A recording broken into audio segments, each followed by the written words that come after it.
बंगाल के राजनीतिक गलियारों में ये चर्चा है कि जो 20 रेबल एमपी एनसीपीआई ज्वाइन किए थे टीएमसी के, उसमें से 2-3 जो हैं वो फिर से वापस टीएमसी में आना चाहते हैं। हालांकि एनसीपीआई की तरफ से ऐसे खबरों का खंडन किया गया कि नहीं, कोई सच्चाई नहीं है, लेकिन खबर तो है। बिना कुछ खबर के ऐसे तो बातें मार्केट में नहीं आती है ना। देखिए, मैं साफ साफ एक चीज़ कहना चाहता हूँ, ये खबर कालीघाट तृणमूल कांग्रेस के तरफ से मीडिया को खिलाया गया है। कालीघाट तृणमूल कांग्रेस के जो सांसद है सौगत राय जी, उन्होंने मीडिया में एक प्रेस बाइट दिया था जिसको लेके ये खबर फैली थी कि अबू ताहिर खान, खलीलुर रहमान और यूसुफ पठान एनसीपीआई छोड़ रहे हैं। और देखिए, ये हो सकता है कि वो मुर्शिदाबाद ज़िले के सांसद हैं, वहाँ वो माइनॉरिटी एरिया है, तो शायद उनको कुछ दिक्कत हो सकती है लोकल एरिया में, क्योंकि वो एनडीए का समर्थन कर रहे हैं। पर मैं साफ तरीके से आपको ये कहना चाहता हूँ कि ये सिर्फ जुमला है, ये झूठी खबर है। कोई एनसीपीआई नहीं छोड़ रहा है। हर एक सांसद जो एनसीपीआई में है वो एनसीपीआई में रहेगा। उल्टा खबर यह है कि कालीघाट तृणमूल कांग्रेस से 2 और सांसद छोड़ के एनसीपीआई ज्वाइन करने वाले हैं। यह है असली खबर, और एनसीपीआई से कोई छोड़ नहीं रहा है, ये जुमला है।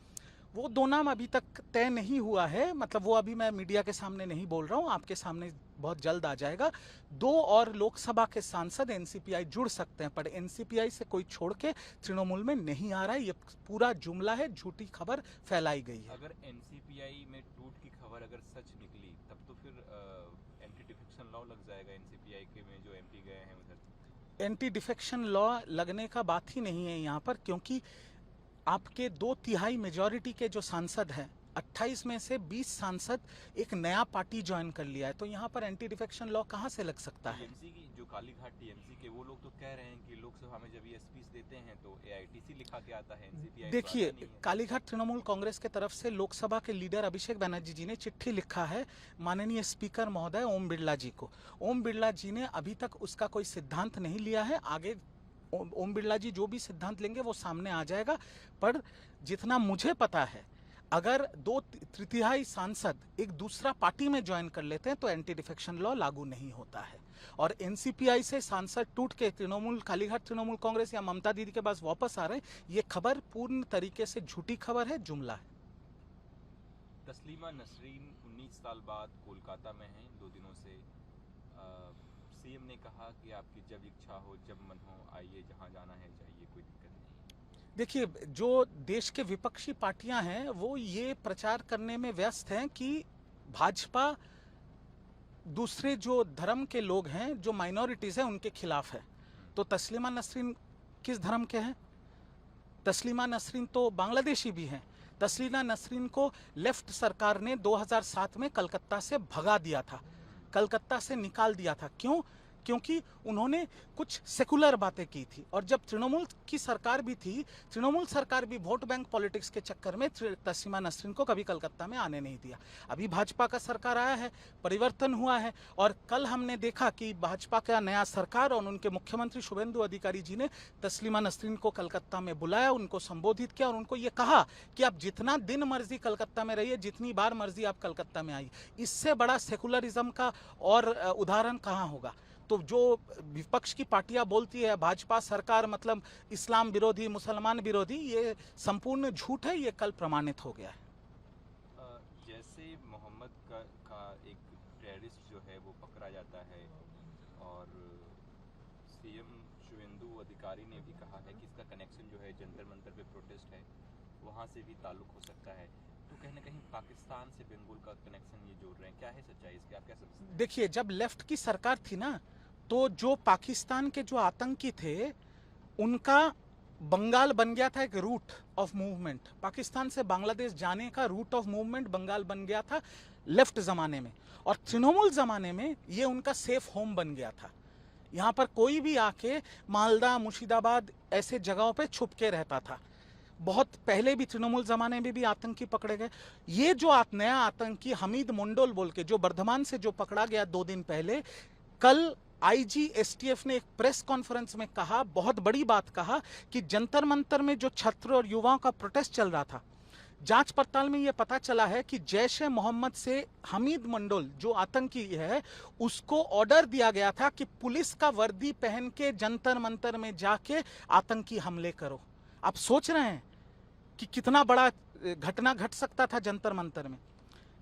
अभी भी अगर देश के कोई लोग सोच रहा है कि सरकार ने आंदोलन में जो आंदोलन कर रहे थे उनकी सारी बातें मान ली, सारी जो उनकी टर्म्स एंड कंडीशंस थे उनको मान लिया, धर्मेंद्र प्रधान जी ने इस्तीफा दे दिया सिर्फ उनके प्रेशर में, मुझे लगता है वो गलत सोच रहे हैं। इसके पीछे बहुत और कहानियां हैं। और कल आपने देखा कि भारत के एनएसए चीफ अजीत डोवल जी ने भी ये कहा कि भारत जिस तरीके से आगे बढ़ रहा है, भारत के बाहर के भी उनके दुश्मन हैं और भारत के अंदर भी दुश्मन है। और हमें नजर रखना पड़ेगा भारत के अंदर में जो भारत के दुश्मन है, जो इस देश को तोड़ना चाह रहे हैं। वैसा ही ये व्यक्ति है हमीद मंडल, जिसको पकड़ा गया और जो पुलिस की वर्दी में आतंकी हमले करने का नक्शा बना रहा था जंतर मंतर प्रोटेस्ट में। अतुल लिमाय आरएसएस के लीडर हैं, उन्होंने सीजेपी प्रोटेस्ट के बारे में कहा कि वहाँ पे एंटी नेशनल एक्टिविटीज़ हो रही थी। सीजेपी प्रोटेस्ट स्टूडेंट्स का था, लेकिन उस प्रोटेस्ट को हाईजैक जो लेफ्ट विंग के लोग थे उन्होंने कर लिया था और एंटी नेशनल एक्टिविटीज़ वहाँ पे सामने आई, उस प्रोटेस्ट को उन्होंने बताया। देखिए, मैं दो चीज सीधा सीधा बोलना चाहता हूँ। पहला बात, communism is the wheel of terrorism. ये जो लोग हैं जो खुद को कम्युनिस्ट बोलते हैं, अल्ट्रा लेफ्ट बोलते हैं, आप मेरे को एक चीज बताइए तो, Kashmir is an integral part of India. Jantar Mantar में छात्र और युवा आंदोलन कर रहे हैं नीट पेपर लीक को, वहां पर आजादी का स्लोगन क्यों होगा? कश्मीर मांगे आजादी, ये तो एंटी नेशनल स्लोगन हो गया। ये जो अल्ट्रा लेफ्ट है, एक चीज याद रखिएगा, हर कम्युनिस्ट माओवादी या आतंकी नहीं होता, पर हर माओवादी कम्युनिस्ट होता है। इन लोगों, ये जो लेफ्ट और अल्ट्रा लेफ्ट है, इनका काम है देश को टुकड़े करना, देश को बांटना, देश में रह के, देश में खा के, देश में बड़े होके, देश में अपने बच्चों को पाल के देश के खिलाफ आंदोलन करना। और ये तो तस्वीरें अभी सामने आ रहे हैं कि जो इस आंदोलन के मुखिया थे उनके साथ शर्जील इमाम, उमर खालिद के तस्वीरें तो अभी वायरल हो रहे हैं। आंदोलन था पेपर लीक के खिलाफ, आंदोलन था देश के भविष्य को सुरक्षित करना, उस पर पूर्ण समर्थन है। बट उस आंदोलन में कश्मीर मांगे आजादी का स्लोगन कैसे आएगा?